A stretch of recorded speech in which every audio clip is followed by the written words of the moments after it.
tell you the story about the stop sign and the state trooper? This has been 6 or 7 years ago. I was cutting through a subdivision, and I hardly ever, and it's, I will admit it, I hardly ever wear my seatbelt. I'm bad about it. So I'm cutting through a subdivision. There's a 4-way stop. I stop, and a state trooper stops to the left of me. He sees that I don't have my seatbelt on, and I motion for him to go. And he's like, no, he waves me on. We wave back and forth at each other for literally like 5 minutes. Cars are stopping in behind us. And I'm like, I'm getting a ticket. I might as well go. As soon as I turn, he comes behind me and lights me up. So I pull. Hey, everybody. Welcome back to the Homestead HQ, where we talk about homesteading and preparedness. This is Shelly. And I'm Jason. Guys, we've been super busy, and we apologize for not being here for a week and a half. Is that what it is? It's been a minute, hadn't it? Yeah. It's just, but that's life. I mean, we've got stuff going. It's crazy. We've been doing fun stuff off the interwebs and everything, real life stuff. So, but yeah, guys, we're back. We're going to try to stay on schedule a little bit better and try to get 2 episodes a week again, hopefully. So, and I don't have my fingers crossed, even though they're off camera. So, but hey, before we get into all the cool stuff we've been doing and all the exciting stuff, VacMaster, VacMasterFresh.com. Run over there, check those guys out. This weekend we gave my chamber sealer, that thing got a workout, and we'll get into that a little bit more. But yeah, I mean, we used a chamber sealer. We did a pig processing class this weekend. We used the chamber sealer. Everything worked great on it, except for like one bag or something popped when it got a bone on it or something like that. Yeah, I think there was a problem with that. Yep. Yeah, but they've got the bone protectors. I need to order some of those. They've got it's a little piece of paper or something that you can put on the end of the bone so it won't poke through the bags. I didn't know they had that. Yeah, I've only had it happen once or twice on me. So it's not a big problem apparently. But yeah, go check out VacMasterFresh.com. Use the code Homestead. That'll save you 15% off your order on any of their stuff that they've got. And they've always got specials going on. A lot of times they'll put the bags of buy one, get one free. And I know people load up on bags then. So, but yeah, check those out. The other sponsor is a new sponsor, and it is the Sustainability Store. That is our store that we're selling. Right now, we've got medical supplies and first aid supplies. Mm-hmm.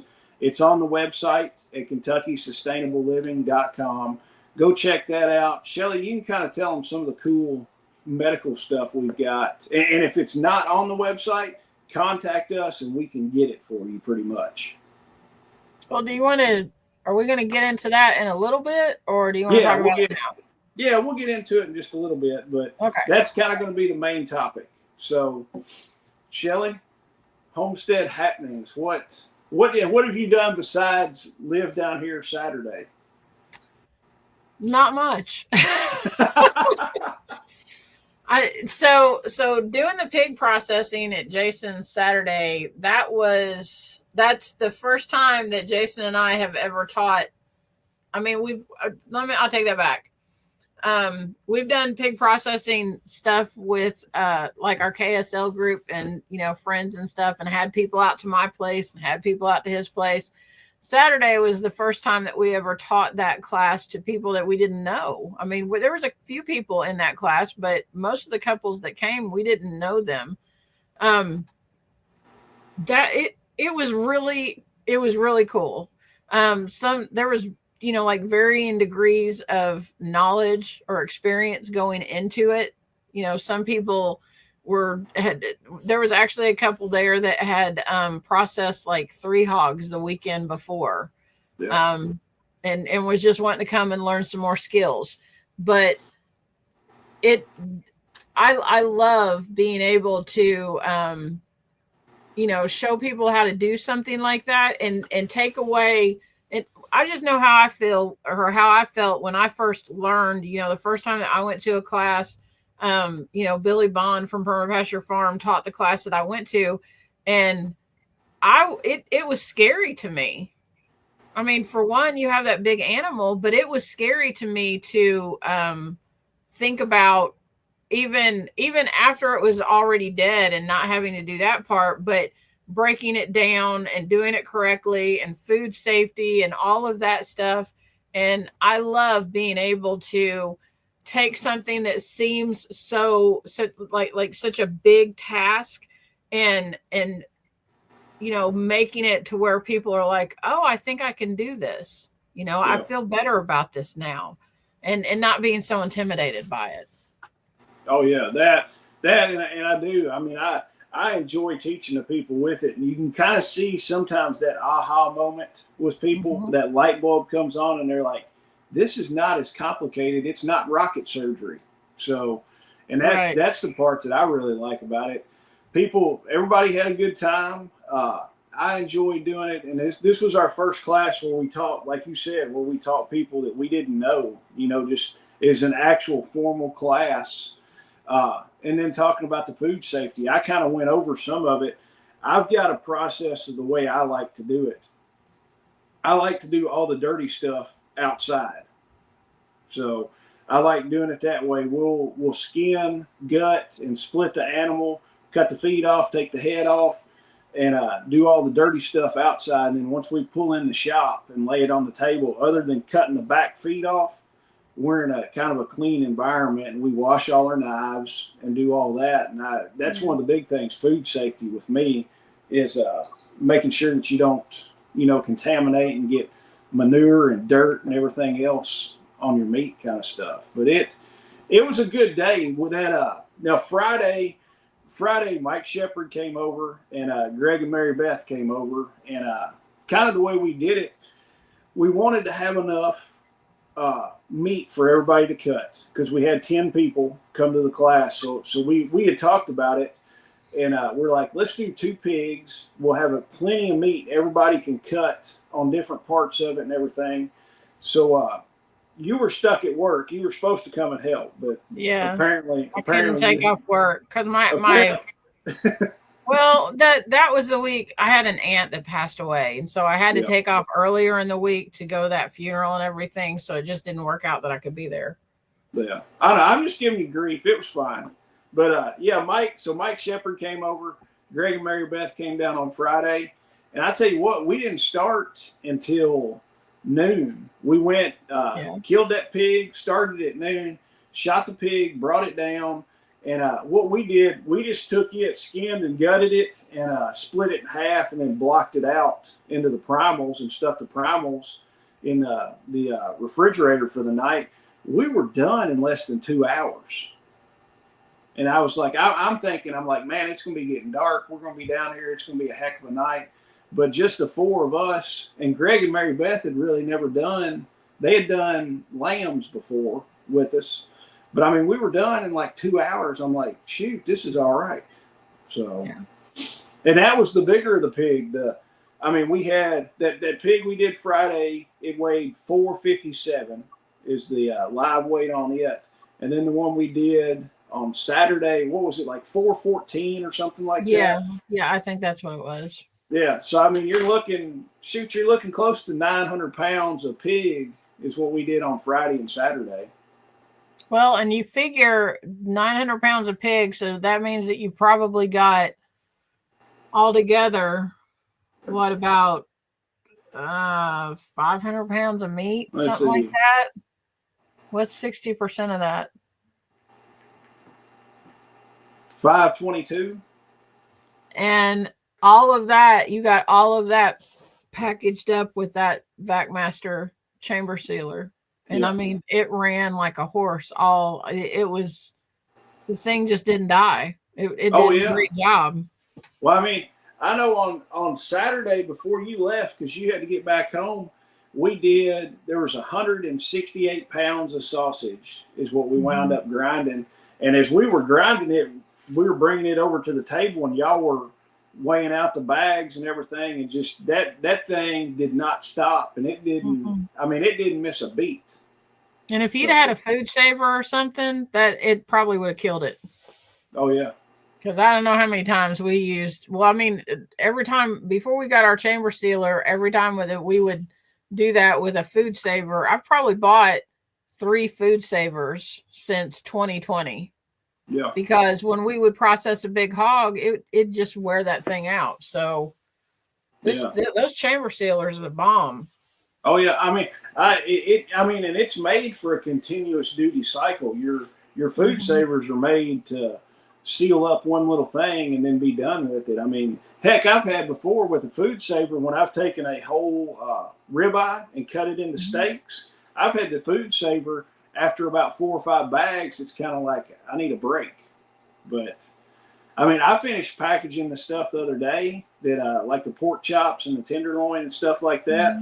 And I would load everything in there because I like to do clean hands and stuff like that. So I'll have my gloves on, package all my bags, and get all my bags set there, and then deglove, and then you're kind of clean to where your bags aren't getting all bloody and stuff like that.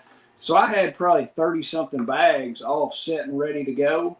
And I would take my bag, put it in the chamber sealer, drop the lid down. As soon as it came off, I would set it over here, throw another one in, and then while it's doing its thing, I'm writing with a Sharpie what it is. Yeah. And it was just boom, boom, boom. It literally probably had 5 to 10 seconds in between cycles. I'm amazed. I will never go back to another food saver or anything like that. Either. Ever again. You know, one thing that I like about yours, because like I don't know what number it is, but it's the next size down. You have the biggest one and I have the next size down from that. Yours, I could put in 2 2-pound packages of sausage side by side and seal them at the same time. Yeah. I mean, it's big enough that you could do that. And that just made it go even faster, right? So you know, if you're thinking about doing mass quantities of meat or big animals, you know, cows, all of that kind of thing, you might want to think about the bigger chamber sealer. Oh, yeah. But today, I was super tickled with the day, and it seemed like everybody that came, they had a great time. I'm wanting to do some more. I'm really thinking about I've got some rams that could probably go in the freezer. It's either put them in the freezer or take them to the market and sell them. And I'm kind of debating, but if there's interest in it, I don't mind doing a sheep class and doing 2 or 3 sheep and showing everybody how to do that. Yeah, we need to look at the calendar and see. Yes. When that works. And that hopefully that won't be such a long a day because sheep are pretty easy. Well, you don't make sausage out of sheep. You make ground sheep, but not sausage. Yeah. Some good lamb burgers. I could go for a lamb burger right now. So... Well, Shelly, since we kind of covered that, it was a good weekend. I enjoyed it. I like having people down here and just meeting new people. I mean, we had people come in from Cadiz, Kentucky. We had people come in from Gallatin, Tennessee. From Indiana. Yeah, Central Indiana. They came in. It was a good time, and the chili was good. I think everybody was stuffed after that. And nobody really wanted to work too much after we ate. So... everybody was like, "Yeah, we're kind of full now." And I'm like, "We got stuff." My sister-in-law's chocolate poke cake was the bomb. It was was good. Somebody didn't leave me any. Yeah, I forgot. I took it with me. I'll have to have her make you one and have Randy drop it off to you. And that thing was good. The only thing is, as big as my refrigerator is down here, we were running out of room to put stuff. And I told Randy, you had 2 big pigs in there. Yeah, like one of the shelves, like half of one of the shelves, we had Coke in there and drinks and everything. And I told Randy, I was like, "Hey, we're running out of room." I was like, "Take all them Cokes and move them somewhere." And he was like, "Where do you want me to put them?" I was like, "I don't know." I was like, "Well, we got to put meat there now." Yeah. So, but it was fun. I had a great time. If anybody else is interested in doing another pig class, let us know. We've still got time. I mean, it's still going to be cold enough. We could do another pig class and probably a sheep class. Squeeze one of those in there. So if anybody's interested in that, drop a comment in there and we'll see what we can do about that. So, Shelly, tell us some good news or some crazy news or something. I don't know about it being good news. Okay, I'm just going to say it, and I know that people aren't going to agree with me, but the stupidity of some people is astounding to me sometimes, and I don't know why I get surprised. I'm sure that the story that I'm getting ready to tell you, these people do not feel like they are stupid at all because, you know, they're wanting to break a Guinness World Record or whatever. But let's see, apparently on January 28th. No, wait. Nobody took their ribs out on this news story, did they? No. Okay. No ribs coming out here. I think the story came out on January 28th, but I think the actual event may have happened earlier. Seems to me like I heard about this, I don't know, like a week ago or something like that. But a pair of German daredevils took a walk across a slack line suspended between two hot air balloons and earned a world record for their stroll at an altitude of 8,202 feet. It says that I'm going to butcher these names. Friede Cooney and Lucas Ermler took to the skies over Ridering and walked across the slack line. I don't know what that means, slack line. It's where it's got, like, most of the time. It's like hanging down. Yeah. Like I'm looking at the picture and it's like not taut. Is that what it means? Yeah. Well, they got the tightrope walkers where they put it under tension and pull it straight. The slack line is bowed just under its own weight. Like I don't see how you could walk across this. I'm trying to see. Let's see.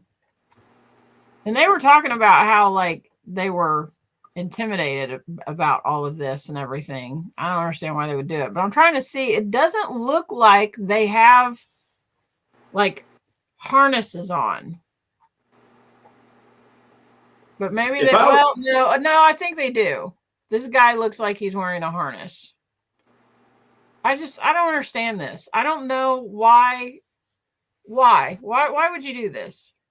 I don't know. I mean, I grew up in Evel Knievel times, and that's, you know, I remember watching that when I was a kid and him flying over cars and, you know, trying to jump, you know, big.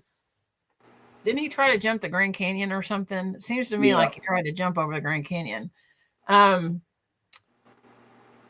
don't understand. I don't understand people that do this. Well, explain this. My whole thing, if you're going to do it, first off, do it like a real man and don't wear a harness. Die like a real man, fall. I mean, that kind of takes all the fun out of it. You know, that's no different than me working on a roof with a safety fall harness on. You should wear a safety fall harness if you're working on a roof. I don't work on a roof.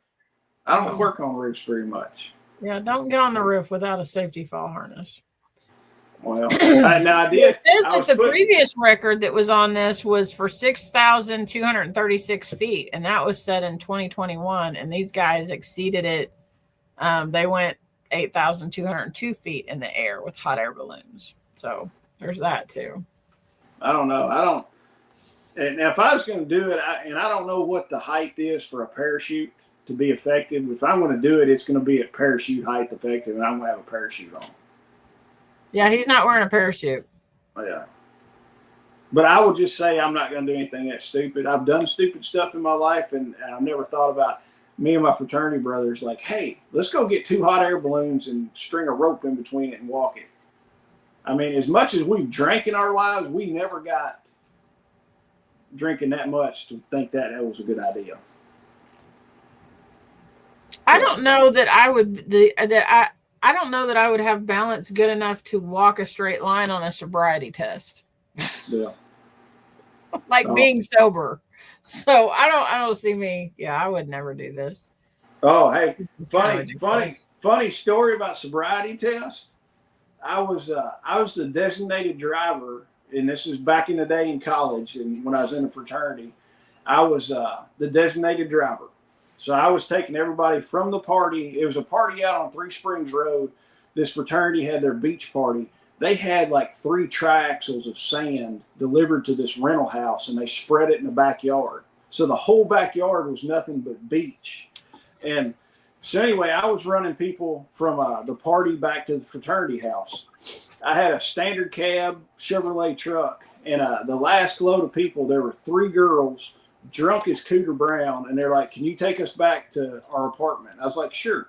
I was sober as the day I was. Huh? Who's Cooter Brown? Yeah, never heard drunk as Cooter Brown? No. Go ahead. I'm sorry. I don't know who he was, but he was drunk all the time. So, Okay. so anyway, I've got 3 girls in the front seat of a standard cab truck. I'm going down Scottsville Road. They're drunk, bouncing around, so I'm swerving just a little bit. State trooper hits me on Scottsville Road. So I just pull over in the center lane of Scottsville Road, and he's like, "Pull over off the road." So I pull into Red Lobster parking lot. I mean, this is like 1:30 in the morning, not a soul around. And this is March, April. So he comes up to the window, and I roll the window down. And he's like, "Have you been drinking?" I was like, "No, but these morons here are." It's like, I'm driving them back.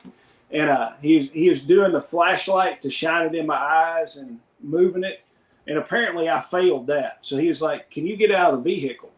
And I was like, "Sure." So I kick the door open. Shotgun shells fall out of the truck. And, Oh, man. Yeah. And he's like freaking out. He was like, "What's that?" And I was like, "Those are shotgun shells." He goes, "Do you have any weapons in the truck?" And I was like, "Yeah, there's 2 shotguns behind the seat." Well, why do you have those? I'm like, "It's turkey season. We've been turkey hunting." And he's like freaking out about that. And so he makes me, I darn near walk up and down Red Lobster parking lot for like 30 minutes until he decides that I'm not drunk. And I'm like, "Can I take these girls home now?" I was like, "Because I'm tired and I want to go to sleep." And he was like, "Yeah." He was like, "Just be careful." He never said anything about seatbelts or anything. That's funny. So yeah. Did I tell you the story about the stop sign and the state trooper? This has been 6 or 7 years ago. I was cutting through a subdivision, and I hardly ever, and it's, I will admit it, I hardly ever wear my seatbelt. I'm bad about it. So I'm cutting through a subdivision. There's a 4-way stop. I stop, and a state trooper stops to the left of me. He sees that I don't have my seatbelt on, and I motion for him to go. And he's like, "No." He waves me on. We wave back and forth at each other for literally like 5 minutes. Cars are stopping in behind us. And I'm like, "I'm getting a ticket. I might as well go." As soon as I turn, he comes behind me and lights me up. So I pull over in the parking lot, and he comes up to the door, and I was like, "How long were you going to sit there and wave at me?" He said, "Longer than you were going to." And I was like, "Fair enough." The guy was cool as can be. And he goes, "I need your license and registration." And I was like, "Okay." I told him, I was like, "There's a glove in the glove compartment." I said, "The registration's in the glove box." And he's like, "All right, cool." He said, "Don't grab the gun. We'll still be friends." And I'm like, "All right." So he wrote me a ticket for seatbelt violation. And I was like, "If I don't go pay this thing right now, I will forget about it, and there will be a warrant out for my arrest or whatever they do." So I drove straight down to the courthouse. I beat the darn ticket to the courthouse and had to wait like 30 minutes for it to get through the system where I could pay it. So, and the girl's like, "There's nothing on here." And I'm like, "Just wait a few minutes, and it'll finally come through. I just need to pay this deal." So That's funny. that's the last time I got pulled over too. Usually people are trying to get out of paying tickets, and you're there early to pay for it. Because I knew I'd forget about it. I'm horrible about that stuff. So, but yeah, I don't think I'm gonna go walk any slack lines or do any stupid stuff like that. Maybe we could get them to come to the festival. And Jesse could, I don't know, Jesse could throw fireballs at them while they're trying to walk the slack line, make it interesting. That would be funny. Yeah. Or get Lincoln to do it. So, all right. Main topic, Shelley. The big announcement. We hadn't announced it on here, have we? We kind of teased it a little bit and said that we were going to let people know something toward the end of the month. Well, guess what? Today is January 30th. So it's the end of the month, and we have a big announcement. You want to do it, or you want me to do it? You do it. So if you go to KentuckySustainableLiving.com, and let me make sure I'm telling you right. Go to KentuckySustainableLiving.com and click on shop. You will see the sustainability store. Right now on the sustainability store, we have medical supplies, and we'll get into that in a minute. But going forward, we want to find things, not just medical supplies, but other things to help people get to that place of sustainability. And some of that means, like, Jason's probably got a different idea of this, but in my mind, I'm thinking about those things that will help you, like when the power goes out, when you're camping, the whole not having to have electricity to do things kind of things, but we're looking for products that we feel like, will help people with becoming sustainable. So, but currently on the sustainability store, we have 2 different medical kits that you can purchase. And Jason's going to get into talking about what is in those. And then we also have medical supplies. So if you want to stock up on a case of gauze, or you need a butt ton of Band-Aids, or whatever you want to look at, even we've got like packages of OTC meds and stuff like that. So go check that out. You can go to KentuckySustainableLiving.com/shop, and it will take you straight to the link for the sustainability store. But Jason, why don't you tell them about the medical kits? Yeah, and I'll put a link in the description in the video so you can click on there and go, and you're set and ready to go. But we started off with medical stuff. Medical stuff is not sexy. Nobody gets up. Well, a few people might get up in the morning and be like, ooh, medical stuff, and get excited. But the vast majority of people don't. We came up with 2 kits to start off with it, and we're going to build more kits, more specialized kits. And if there's a kit, we built these just to be, I hate to use the word generic, but these will fit multiple applications. If there's something that you want in a kit, you can contact us and we can put it in that kit for you and build a custom kit. But the first kit we started off with, everybody needs a first aid kit, like an individual first aid kit. This first aid kit, it's multiple, we can get it in multiple colors, whatever you want, but it's essentially a individual first aid kit. It's MOLLE attachment. You can put it on your plate carrier, your chest rig, a war belt, or you can strap it on the back seat of your truck and have it. But it's got everything that you need for a life-threatening injury, something that's going to kill you within 5 minutes or so. So you've got cat tourniquets, you've got gauze, you've got a nasopharyngeal airway, you've got chest seals, and it's got all the pictures and all the contents on it, and it comes in a MOLLE pouch. The other thing that we've got, and I did a video on a medical bag, is essentially a vehicle medical bag. You can put it in your car, your truck, your minivan, and it has everything to treat a wound or any kind of injury that's going to kill you in 5 minutes or less, all the way up to little Johnny scraping his knee at ball practice. Yeah. You can take care of that. It's got all the different stuff. It's got gauze, Band-Aids, Neosporin, cat tourniquet, chest seals, shears. Like I said, everything to treat major injuries all the way to Johnny getting a boo-boo while he's playing on the playground kind of thing.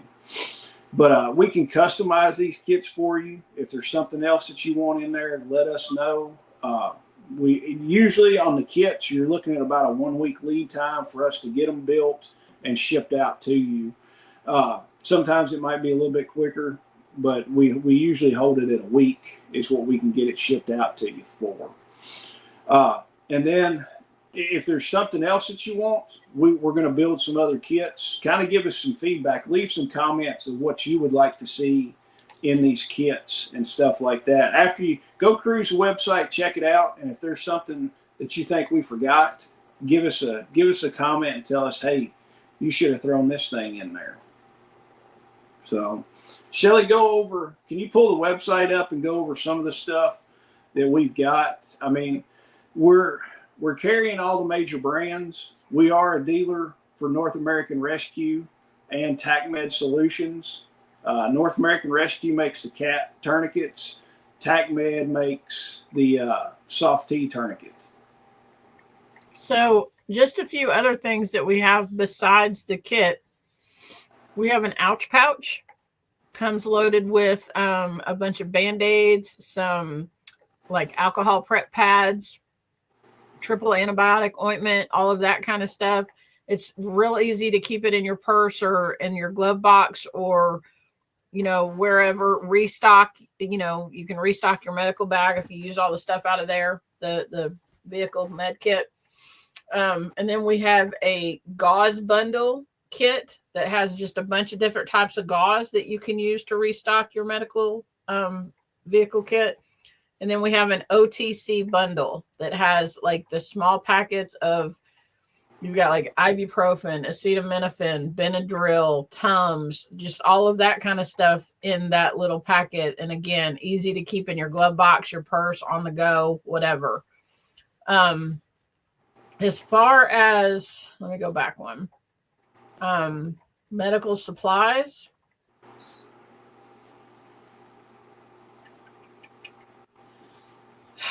We got all kinds of stuff, y'all. So we've got the high strength pressure bandages that are like the Israeli. Yeah, those are like the Israeli bandages. We've got cat tourniquets. We've got bandage shears. We've got sensor wrap, which is that stuff that sticks to itself that I love. Coban. Yeah, Coban. We've got God, I'm drawing a blank on what that thing is called. An ace bandage. We've got ace bandages. You can get tape. We've got crinkle gauze. We've got compressed gauze. We have soft T tourniquets. We have burn dressing, trauma dressing, nasal pharyngeal airway. I always have a difficult time saying that. I don't know why. We've got all kinds of surgical sponges. I mean, there's all kinds of stuff. Triangular bandages and sting bite pads and all that kind of stuff. So and you can buy individual boxes of stuff, or we can do case-like quantities. We've got some real good prices on case-like quantities. If you want to know case-like prices, my email is on there. Email me and I can get you case-like quantity pricing on all of it. We just don't have it on there right now, but we can get it. We've got the pricing. We just don't have it active on the website right now. But I mean, essentially, you can buy a case of the compressed gauze relatively cheap. Especially if you buy it by the case, you're going to save quite a bit as buying it individual. So, yeah, but we wanted with the sustainability store, we started off with medical stuff because not many people are really worried about the medical stuff. The medical stuff is easy to get as far as buying it from us. And I wanted to deal, yes, we've got tactical medicine stuff, your tourniquets, your chest seals, all the cool guy ninja stuff and everything. But we've got stuff you're going to use every day. I think everybody should have an ouch pouch. If you're a female, have an ouch pouch in your purse. I mean, you're going to use that all the time. And if you're a guy, have an ouch pouch in your glove box. Have one on in the tractor toolbox. Yeah. I mean, it's a relatively inexpensive thing to have for somebody that, I mean, you can keep Band-Aids and stuff like that in the truck, but they're going to get messed up and everything else. You're not going to be able to find them. I'm going to put an ouch pouch in the glove box of my truck because I use Band-Aids all the stinking time. I mean, Mike Shepard is the only one that got cut. Yeah. Yeah. And Mike cut himself on Friday. And I had all the stuff sitting down there. No, he cut himself Saturday because I was there when he did it. So he must have done it both days. Well, he did it Friday too. So we're going to buy Mike some cut-resistant gloves next time. So, but yeah, the ouch pouch. I think everybody should have an ouch pouch. Check those out. Buy one stick it in your wife's purse, stick one in your glove box, and I mean, you're set to the little boo-boos and stuff like that. It's just a great thing to have. That, and I like the OTC stuff. It kind of covers everything that you're going to need just being out running around, as opposed to keeping, a whole stinking thing, Aleve, and then another thing ibuprofen, and then a big thing of aspirin. I mean, all that stuff adds up pretty quick, and you got darn near your whole medicine cabinet sitting in your truck. Well, and we wanted to make it easy because we felt like, especially in the vehicle med kit, we felt like those things were going to be used the most, the quickest. The OTC stuff, the Band-Aids and all of that kind of thing, or the gauze. So that's why we made those extra pouches. And so once you buy the vehicle med kit, when you go through those things, if you're getting low on the OTC stuff or whatever, then just get on the website, order that one thing, and stick it in your med kit. Yeah. So we just wanted to make it easy to restock. Yeah. And I think it puts it within reach. A lot of the places are like, what do I need to buy? And if you've got questions, email Shelly or I, and we can answer your questions for you. Should I buy? What's the difference between the compressed gauze and the roll gauze? We can answer stuff like that. And also, if there's something on the website that you don't see, we've got access to all the different stuff. So pretty much we can get everything except for prescription drugs. So if I had a nurse practitioner, we might be able to get prescription drugs, but I don't have one. But yeah, anything barring prescription drugs, we can get from there. So if you want sutures and scalpels, we can get that. We can get decompression needles. Essentially, honestly, anything from North American Rescue and TACMed Solutions, we can get. So we just don't have it all up on the website. It's a time thing of getting stuff on the website, honestly, because it takes a hot minute to do that stuff. Yeah, it does. So, but yeah, and if you got any questions, email us. We'll be happy to talk you through. And it's easy. If you just want gauze, you can order a case of gauze from us. Or if you just want a few gauze, order a few gauze, throw a cat tourniquet in there, and you got a tourniquet and some gauze and Band-Aids, all that kind of stuff is on there. So, and we will be adding more stuff. And honestly, if there's a product that you like that makes your life easier, let us know about it, and we'll see about carrying it in the store if it's something that's a good quality product. So leave a comment on something that y'all would like to see in the store also. Yeah. So we're really excited about this, to be able to offer this, and our pricing is very competitive. We've compared it with Amazon and all of the other places out there that are selling these things. And we just want to be able to help people get stocked up, and just one more way to be self-reliant or self-sustainable, right? Oh, yeah. And the kits, there's not anybody else pre-packaging the kits for us. We're packaging all the kits. Mm-hmm. The ouch pouch, we sit down and package those. The vehicle med bag, the IFAC, we actually take all the stuff and pack those things ourselves. We're not sending them off to a third party to have them packaged or buying it pre-packaged from somebody else. I know there's companies out there that will pre-package. You can call them up and be like, hey, I need 10 vehicle med bags. Pack them up for me and send them to me. We're not doing that. We're actually sitting down here at my place and grabbing each individual component and putting it in there. Yeah. So there's a lot more quality control that way. I know that. So that's probably all I got for tonight. It's about time to eat dinner. It is. So been a long day today. Yes. So guys, we will see y'all next week, and we appreciate it, and we hope that y'all have a good week. See ya. Bye.